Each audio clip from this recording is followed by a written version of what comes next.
Start. सभासद बंधू भगिनींनो, आपल्या संस्थेच्या या वार्षिक सभेमध्ये आपले स्वागत करताना मला अतिशय आनंद होत आहे. आपली संस्था व्यापारिक क्षेत्रात अगर औद्योगिक क्षेत्रात फार मोठ्या उलाढाली करणारी संस्था नाही, तर ती समाजातील एका मर्यादित वर्गाच्या सुखसोयी पुरविणारी एक कल्याणकारी संस्था आहे, हे आपण जाणताच. गेल्या वर्षात आपल्या सभासदांची संख्या जवळजवळ दुपटीने वाढलेली आहे. ही अभिमानाची गोष्ट आहे. त्यामुळे संस्थेच्या या वार्षिक अहवालाबरोबरच नवीन सभासदांना संस्थेविषयी थोडी माहिती देणे हेही मी माझे कर्तव्य समजतो. आपली ही वसाहत मुख्य शहरापासून बऱ्याच लांब अंतरावर व गावाच्या बाहेर असल्यामुळे व या वसाहतीतील सर्वच रहिवासी नोकरी पेशातील असल्यामुळे त्यांना आपल्या दैनंदिन गरजांसाठी मुख्य शहरात जाणे बरेच गैरसोयीचे व त्रासाचे होते व तेवढा वेळही त्यांच्याजवळ नसतो. आपली ही गरज लक्षात घेऊनच आपण या संस्थेची स्थापना 5 वर्षापूर्वी केलेली आहे. यात कापड, धान्य, किराणा आणि भाजीपाला यांची दुकाने काढून वाजवी भावात चांगला माल व तोही अगदी जवळ व त्वरित आपण सभासदांना उपलब्ध करून देतो.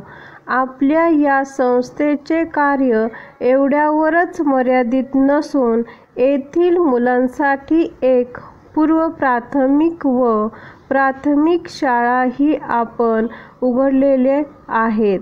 तसेच तातडीने आरोग्यसेवा उपलब्ध व्हावी म्हणून एक लहानसा पण सुसज्ज दवाखानाही आपण काढलेला आहे.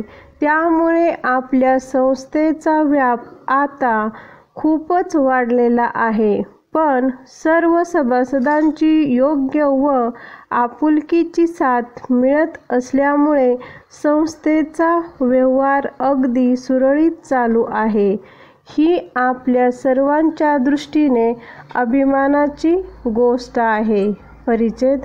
आज आपल्या संस्थेचे 1000 सभासद असून एकूण भाग भांडवल 1,25,000 रुपयांचे आहे.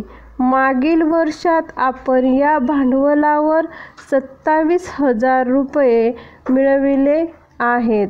गेल्या 5 वर्षात आपण मिळविलेल्या नफ्याचा आकडा त्यामुळे आता जवळजवळ 80,000च्या घरात जात आहे.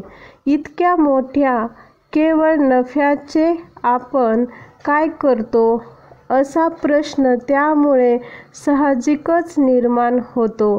कारण आपले स्थायी भांडवल इतके आहे की त्यावर आपल्या संस्थेचे सर्व आर्थिक व्यवहार सुरळीत चालत असतात.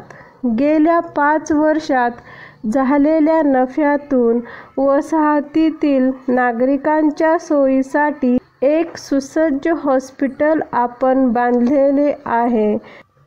त्याचप्रमाणे मुलांना खेळण्यासाठी एक क्रीडांगणही तयार केलेले आहे. आपल्या वसाहतीत नेहमी साजरे होणारे स्वातंत्र्यदिन, प्रजासत्ताक दिन व इतर सांस्कृतिक कार्यक्रमासाठी आपण एक सभागृहही बांधलेले आहे. अर्थात नफ्याच्या व भांडवलावर आपण बँकेकडून कर्ज घेऊनच ही सर्व कामे केलेली आहेत व बँकेच्या या कर्जाची फेड आपण केवळ 5 वर्षातच करणार आहोत. ही कर्जफेड झाल्यानंतर आपल्या संस्थेचे क्षेत्र अधिक व्यापक आणि उपयुक्त करण्याचा आपण विचार करणार आहोत. स्टॉप.